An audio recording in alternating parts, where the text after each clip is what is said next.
ડાયાબિટીસને કંટ્રોલમાં રાખવા માટે કેટલાક આયુર્વેદિક અને ઘરેલું ઉપચાર ચાલો જાણીએ તે પહેલા અમારી ચેનલને ફોલો કરી દેજો અને આ વિડીયોને લાઈક કરી દેજો। તાજો કારેલાનો રસ ડાયાબિટીસના દર્દીઓ માટે ખૂબ જ સારો છે।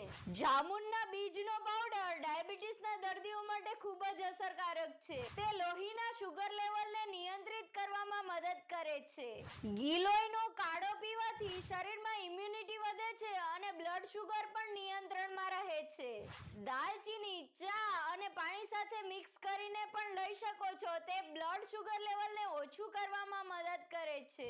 તમે સૂર્યમુખી અને અળસીના બીજને રાત્રે પલાળીને ચાવીને ખાઈ શકો છો અને તેનું પાણી પણ પી શકો છો। યોગાસન, વ્યાયામ અને પ્રાણાયામ કરવાથી ડાયાબિટીસ કંટ્રોલમાં રહે છે। આમળા અને ગાજર ડાયાબિટીસના દર્દીઓ માટે ખૂબ જ અસરકારક છે। આ ઉપાય